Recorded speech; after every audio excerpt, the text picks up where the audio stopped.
Google doc লার্নিংয়ের আজ হচ্ছে আমাদের দশম দিন। দশম দিনে আমরা যে ফলটার কথা বলবো সেটা হচ্ছে কৃষিক্ষেত্রে একটা নতুন টার্ম আছে। হ্যাঁ, নতুন টার্ম না, সম্ভবত এটা পুরনো টার্মই হবে, কিন্তু আমাদের দেশে অ্যাটলিস্ট কৃষকদের ভিতরে এটা কিছুটা হলেও নতুন টার্ম, এবং কৃষকরা যে এটা নিয়ে খুব একটা চর্চাও করে তা না। হ্যাঁ, আমি বেশিরভাগ সময় যেসব কৃষকদের সাথে আমার কথা হয় তাদেরকে আমি খুব একটা যে তারা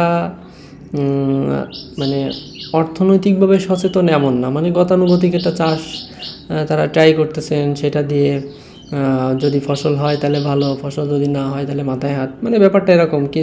কিন্তু তারা যে এর বাইরেও যেও কিছু একটা যে নতুন করে চিন্তা করবে এমন এক্সপেরিমেন্ট তারা সাধারণত করে না।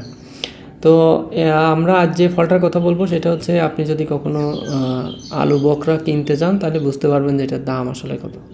তো এই ধরনের যে প্রচুর পরিমাণে দামি যেসব ফসলগুলো আছে এগুলোকে বলা হচ্ছে উচ্চ মূল্যশীল ফসল।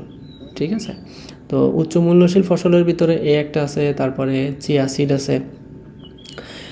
আপনার যেটা মনে হয় আপনি ট্রাই করতে পারেন। তবে আমরা আজকে যেটা নিয়ে বা যা আপনাকে মনে করা দিব আমাদের দশম দিনে, সেটা হচ্ছে আলু বোখরা। আপনি যদি চান আপনি কিন্তু আলু বোখরার গাছ এখন আমাদের দেশে এটা পাওয়া যায়। কৃষি অফিসারের সাথে আপনি যদি যোগাযোগ করেন তাহলে তারা কিন্তু ম্যানেজ করে দিতে পারে। যদিও এটা আমাদের দেশের আবহাওয়ার সাথে এটা মানানসই না, মানে যেসব জায়গাতে এটা হয়, ইউরোপিয়ান কান্ট্রিতে হয়, আমেরিকাতে হয় না, আমাদের দেশের জন্য এটা ফিট না পুরোপুরি। তবে আমাদের দেশে কিন্তু চাষ ট্রাই করলে হয়তো ওইখানে খুবই ভালো হতো, আমার এখানে হয়তো খুবই একটা ভালো হলো না।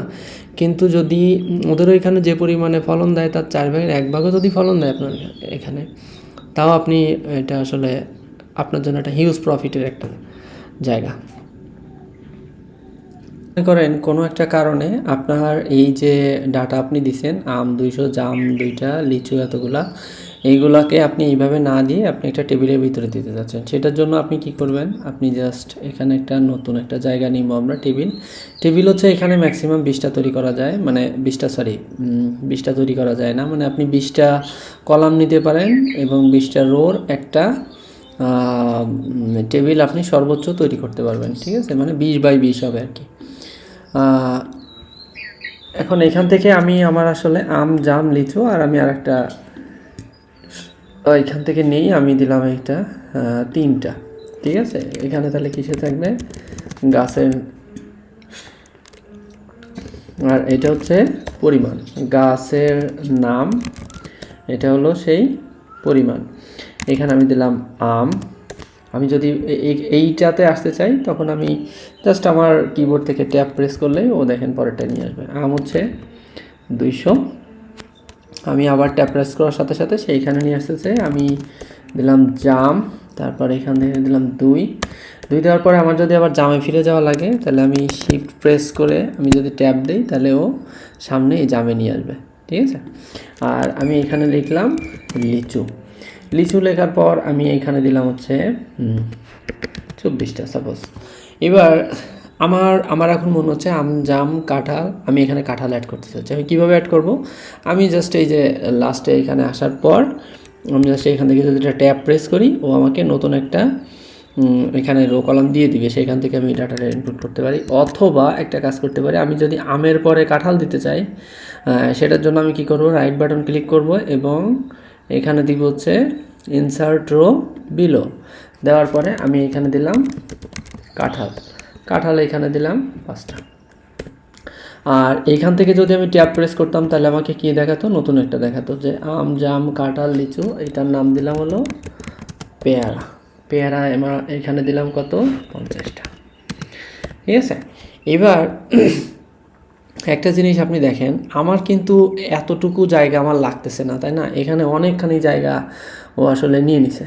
তো সেটার জন্য আমি আসলে কি করতে পারি, আমি এটাকে টেনে নিয়ে আমি গাছের নাম পর্যন্ত আসলাম, আবার এইটাকে টেনে নিয়ে আমি পরিমাণ পর্যন্ত আসলাম। এটা কিন্তু আমার কাছে কিছুটা, বা আমি মনে করেন এই পর্যন্ত রাখলাম আর কি। ঠিক আছে, রাখার পরে আমি আসলে চাচ্ছি যে এই গাছের নাম, পরিমাণ, এটা আসলে ইভেনলি ডিস্ট্রিবিউটেড হোক। হ্যাঁ, সেটার জন্য আমাকে যেটা করতে হবে, আমার আসলে কোনটাকে ডিস্ট্রিবিউট করা লাগে, আমার ডিস্ট্রিবিউট করা লাগবে হচ্ছে কলাম, তাই না? এই কলামটা ছোট, এই কলামটা বড়।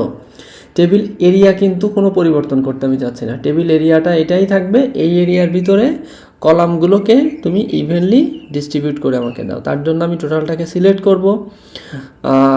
আচ্ছা, এটাকে একটু ভালোভাবে মনে রাখার জন্য আমি একটা এক্সাম্পল হিসেবে দেখাই। আমি এখানে দিলাম রাইট বাটন ক্লিক করে, এখানে দেখেন লেখা আছে ডিস্ট্রিবিউটেড কলামস, আমি দিলাম এখানে ক্লিক করে।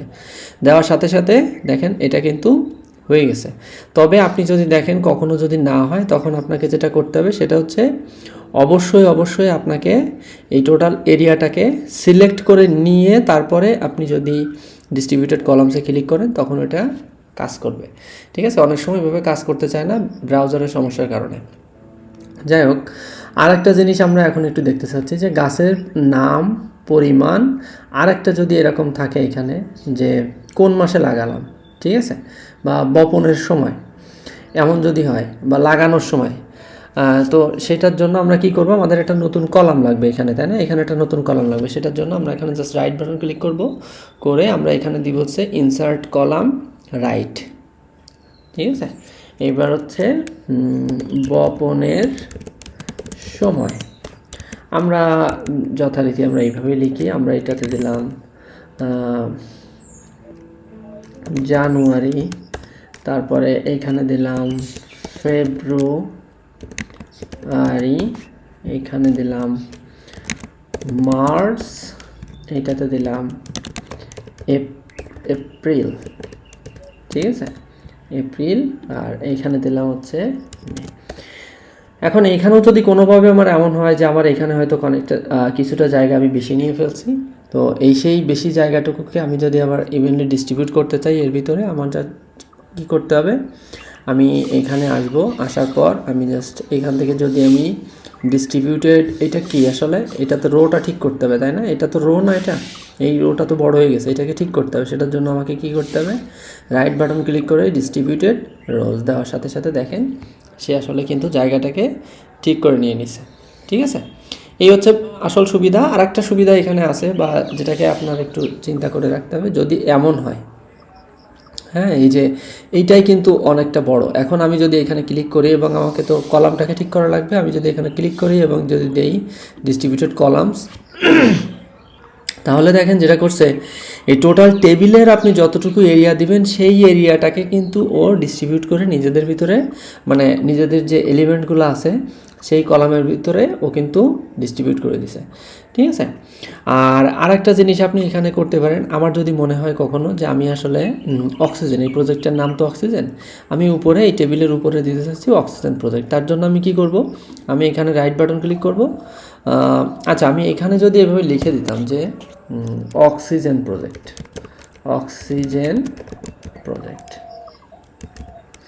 সরি, এইটা শুধু অক্সিজেনই থাক, হ্যাঁ অক্সিজেনই থাক। এবার আমি যদি এটাকে মাঝে নিয়ে এসেছি, আমি কীভাবে নিয়ে আসবো, আমি তার আগে এটাকে কিন্তু আমি চেঞ্জ করতে চাচ্ছি। ঠিক আছে, আমি সেই শর্টকাট দিয়ে এটাকে চেঞ্জ করে নিয়ে আনলাম। এবার আমি যদি এটাকে মাঝে নিয়ে আসতে চাই, আমি তার জন্য কি করব, আমি জাস্ট এখান থেকে অ্যালাইনমেন্টটাকে কন্ট্রোল শিফট ই দিয়েও আমি কিন্তু মাঝে নিয়ে আসতে পারতাম। আমি জাস্ট ম্যানুয়ালি করলাম জিনিসটা। আচ্ছা, এবার এইটাকে কিন্তু ভালো লাগতেছে না, তার কারণ হচ্ছে এই যে টোটাল যে জিনিসটা, এটা সবসময় এই অক্সিজেন নামের এই টেবিলের সাথে থাকার কথা, তাই না? এটার জন্য আমাকে যেটা করতে হবে, আমি এখান থেকে রাইট বাটন ক্লিক করে আমি জাস্ট ইনসার্ট রো অ্যাবভ দিব, দিয়ে এই যে যতগুলো আমার আছে আমি এগুলাকে মার্জ করে দিব, মার্জ সেলস। ঠিক আছে, মার্জ আমি সেল করে দিলাম। এখন আমাদের দুইটা সেল মার্জ করা লাগতো, আমি তার জন্য কিন্তু জাস্ট যে দুইটাকে যতগুলা আপনি সিলেক্ট করবেন ও কিন্তু ঠিক ততগুলাকেই মার্জ করে দিবে। ঠিক আছে, আমি জাস্ট ব্যাকে যেয়ে আমি যদি আমার একটু দেখি, আমি তাহলে ইনসার্ট রো অ্যাবোভে গেলাম, সবগুলোকে সিলেক্ট করলাম, এখান থেকে দিলাম মার্জ, এখানে নাম দিলাম হচ্ছে অক্সিজেন। দেওয়ার পর আমি এটাকে কোন জায়গায় আনতে চাচ্ছি, মাঝে আনতে চাচ্ছি। আমি একটু আগে তো কিবোর্ড শর্টকাট আমি দেখে আসছি, আমি আর ওইখানে যাব না যেয়ে দেখেন আমি মাঝে নিয়ে আসলাম। এটাকে আমি একটু বোল্ড করে দিই, ফরম্যাটিং করার জন্য আমি ব্যাকগ্রাউন্ড কালারটা একটু চেঞ্জ করে দিলাম। হ্যাঁ, আচ্ছা, এটা এইভাবে না দিয়ে এর সাথে অক্সিজেনের সাথে আসলে সবুজটা ভালো যায়, হ্যাঁ, কিছুটা লাইট গ্রিন টাইপের। তো এখন দেখেন আমার এটাকে আমি যে কোনো জায়গাতে আমি এটাকে সরাই নিয়ে গেলে অক্সিজেনটা, মানে এই টোটালটা মিলেই আমার এখন হচ্ছে একটা টেবিল। এইবার কখনো যদি আমার মনে হয় যে আমার একটা আমি আসলে এখানে আম জাম কাঁঠাল লিচু পেয়ারা আছে, তো কাঁঠাল গাছটাকে আমি এখন লাগাইতে চাচ্ছি না, অথবা জাম বা কোনো একটা হয়তো আমার এখানে দরকার নেই, সেটার জন্য আমাকে কি করতে হবে, আমি জাস্ট এখানে রাইট বাটন ক্লিক করব, এখানে দেখেন আছে ডিলিট টেবিল, এটাতে ক্লিক করলে কী হবে, টেবিলটা ধরে হারাই গেছে। আমার তো টেবিল হারাই গেলে হবে না, আমার তো টেবিল লাগবে। তার জন্য আমি টেবিলটাকে আবার ব্যাকে নিয়ে আসলাম। কীভাবে ব্যাকে নিয়ে আসলাম, এটা আপনি যদি শর্টকাট জানেন আপনার জানার কথা। যাই হোক, আমি একবার একটু দেখাই দিই। আমি এখানে আবার এটাকে ডিলিট করি, ডিলিট টেবিল, আমি জাস্ট এখান থেকে দেখেন আন্ডু করে নিয়ে আসছি, আর কিছুই না। তো সেই আন্ডুটাকে আমি আপনাকে ম্যানুয়ালি না দেখাই শর্টকাটটা ব্যবহার করছি। শর্টকাটটা কীভাবে, সেটা আপনি অবশ্যই নিজ উদ্যোগে শিখে নেবেন, ঠিক আছে। শর্টকাট এর যে শর্টকাটগুলো আছে আর কি, এর উপরে আমার টিউটোরিয়ালও আছে। আমার টিউটোরিয়াল দেখার দরকার নেই, আপনি কাইন্ডলি নিজে চেষ্টা করে হলে শর্টকাটগুলো শিখে নেবেন যেভাবে পারেন আর কি। আচ্ছা, এবার আমি আমার মতো করে এখান থেকে পেয়ারাটাকে হয়তো ডিলিট করতে চাচ্ছি, বা যে কোনো এলিমেন্ট, আমি যে কোনো রো বা কলাম আমার যেটা আমার ভালো লাগতেছে না আমি ডিলিট করে দিব। সেটার জন্য আমি কী করব, আমার যদি আম ভালো না লাগে আমি এখানে জাস্ট ক্লিক করব, এখানে দেবো ডিলিট রো, ঠিক আছে। তাহলে সে রোটাকে ডিলিট করে দিল, আমটা ধরে চলে গেছে। যদি আমার মনে হয় যে বপনের সময় আমার লাগবে না, আমি জাস্ট এখান থেকে ক্লিক করে, এটা তো কলাম, আমি এখানে জাস্ট কলামে ক্লিক করব, দেখেন সে কলামটাকে ডিলিট করে দিছে। খুবই সহজ। টেবিলের আরও কিছু ব্যাপার আছে যেগুলো আমরা একটু ধীরে ধীরে চেষ্টা করবো আর কি শেখার জন্য। তবে আপনি এতটুকু যদি জানেন টেবিল সম্পর্কে, তাহলে মোটামুটি একটা টেবিল ভালো বানানো পারার কথা আর কি। মানে অ্যাটলিস্ট আপনি টেবিলটা শুরু করলেন, ঠিক আছে। আমরা টেবিলটাকে আরও কাস্টমাইজ করার চেষ্টা করব।